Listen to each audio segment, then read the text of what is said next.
वालेकुम अस्सलाम वरहमतुल्लाहि वबरकातुहू।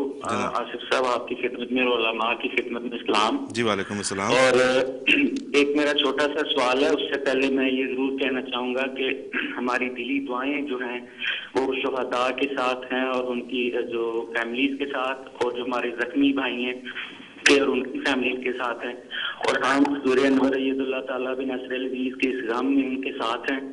और इस ज़माने में हज़रत अक़दस मोहम्मद मुस्तफ़ा सल्लल्लाहु अलैहि वसल्लम के दीन के इस सिपहसालार सैयदना अमीरुल मोमिनीन अय्यदुल्लाह ताला बिन नस्रुल अज़ीज़ की इताअत में हमारे जान हैं।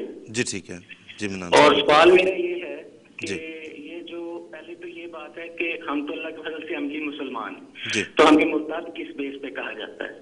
और फिर वो कुरान करीम की कौन सी ऐसी आयात हैं या कौन सी ऐसी हज़रत सल्लल्लाहु अलैहि वसल्लम की हदीस हैं जिनकी गलत तशरीह करके ये मुर्तद की जो सजा के जो बैनर ये लगाते हैं या लोगों को इसकी तरगीब देते हैं, ये कहाँ से ये अखज़ करते हैं? और ख़ास तौर पे मुख्तलिफ चैनल्स पे भी या इन लोगों की जब बात होती है तो हज़रत सिद्दीक़ रज़ियल्लाहु तआला के हवाले से ठीक है, बिल्कुल ठीक है जी। जो एक दो मिसालें वो सामने ले आते हैं, तो ठीक है प्लीज जरा रोशनी डाल जी। ठीक है मनान साहब, बहुत बहुत शुक्रिया, जज़ाकल्लाह। एक तो इसमें सबसे पहली और बुनियादी बात जो याद रखने वाली है, तमाम नाज़रीन की खिदमत गुजारिश करना चाहता हूँ, वो ये है कि हम लोग हरगिज़ मुर्तद नहीं हैं। हम लोग कलमा गो हैं, ला इलाहा इल्लल्लाह मुहम्मद रसूलुल्लाह हमारा कलमा है। और जो जहाँ तक ये एक बच्चगाना और मज़ाक का खेज़ हमारे पे इल्ज़ाम लगाया जाता है कि जब हम मोहम्मद रसूलुल्लाह कहते हैं तो नाउज़ुबिल्लाह मोहम्मद से मुराद मोहम्मद सल्लल्लाहु अलैहि वसल्लम नहीं बल्कि कोई और होता है। आप ये देखें कि वो लोग जो कि जमात अहमदिया लाहौर की मसाजिद में निहत्ते उन गनमैन के सामने और उन दहशतगर्दों के सामने खड़े गोलियां खाने के अपने सीना ताने उनसे गोलियां खाई हैं, जब वो उस वक़्त कलमा तैयबा ला इलाहा इल्लल्लाह मुहम्मद रसूलुल्लाह पढ़ते रहे हैं आखिरी लम्हे पे, कौन उस वक़्त जो है वो कोई इस किस्म के ड्रामे सोच सकता है कि मैं पढ़ूँ ये और दिल में मैं ये कहूँगा? और बिल्कुल जो है वो बिल्कुल वही वाली मिसाल हमें दोबारा याद आ गई जिसको जो कि रसूल करीम सल्लल्लाहु अलैहि वसल्लम की खिदमत में जब एक सहाबी ने अर्ज़ की कि एक शख्स को मैंने मार दिया, वो कलमा पढ़ता तो था लेकिन उसने मालूम नहीं कि वो दिल से पढ़ता था या नहीं। तो ये तो बिल्कुल वही वाली मिसाल दोहराई गई। लेकिन ये कि आप देखें कि उस हालत में भी जब मौत बिल्कुल सामने खड़ी नज़र आ रही थी तो जाम शहादत नोश करने से पहले आखिरी कलमात जो मुँह से निकाले ला इलाहा इल्लल्लाह मुहम्मद रसूलुल्लाह, और दरूद पढ़ते हुए लोगों ने अपनी जानें दी हैं रसूल करीम सल्लल्लाहु अलैहि वसल्लम पर और रसूल करीम सल्लल्लाहु अलैहि वसल्लम की आल पर।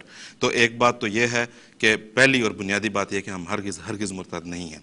लेकिन ये बात अख़ज़ कहाँ से की जाती है हादी साहब, ये थोड़ी सी इस पर अगर मुख्तसर बात हो सके। बात यह है कि हज़रत सल्लल्लाहु अलैहि वसल्लम के ज़माने में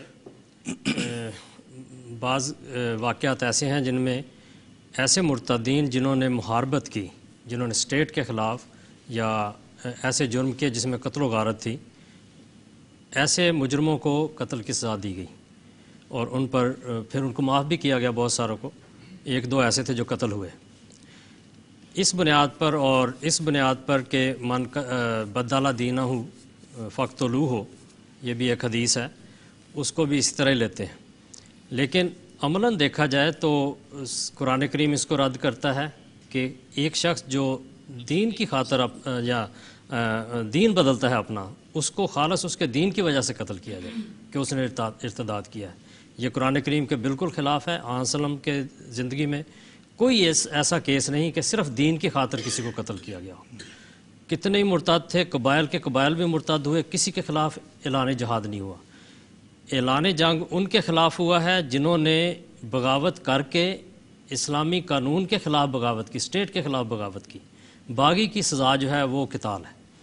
तो जो ईमान का मामला उसमें कुरान करीम वाज़े तौर पर ये बयान फरमाता है कि सुम्मा अमानु सुम्मा काफ़रु सुम्मा अमानु सुम्मा काफ़रु, वो किस तरह दोबारा ईमान ला सकता है जिसको कत्ल कर दिया जाए। एक शख्स कुफर करता है, फिर ईमान लाता है, फिर कुफर करता है, तो ये कुरान करीम के बुनियादी तौर पर ख़िलाफ़ है। हज़रत सल्लल्लाहु अलैहि वसल्लम ने जिनकी सज़ा दी उसके लिए जो वल्लज़ीना युहारिबून अल्लाह व रसूलहू, ये आयत आती है, वो मुहारबत कहलाती है। इस लिहाज से जैसा कि आपने पहले वाज़े कर दिया कि अहमदी तो किसी लिहाज से ना मुर्तद हैं ना मुहारबत करते हैं।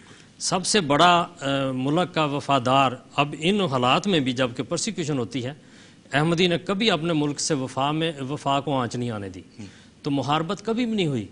इस लिहाज से किसी किस्म का फतवा अहमदी पर तो नहीं लग सकता। जिस चीज़ से ये सनद लेते हैं वो सनद झूठी है, वो मसला झूठा है। یہ تشدد پسند لوگ جو ہیں یہ اس کو سند لیتے ہیں، حقیقتاً اس میں کوئی ایسی بات نہیں ہے۔ جی ٹھیک، جو آن صلی نے بیان جو قرآن کریم کی ہے وہ محاربت کے بارے میں ہے، اس میں اسٹیٹ جو فیصلہ کرتی ہے وہ قتل بھی ہے، ملک بدری بھی ہے، اس میں اور سزائیں بھی ہیں۔ جی تو اس لحاظ سے یہ کہنا کہ جو بھی دین کو بدلے اس کو قتل کر دو، یہ آن حضرت صلی اللہ علیہ وسلم پر بہتان ہے اور قرآن کریم کی تعلیم کے صریح خلاف ہے۔ جی بالکل ٹھیک، بہت بہت شکریہ، جزاک اللہ۔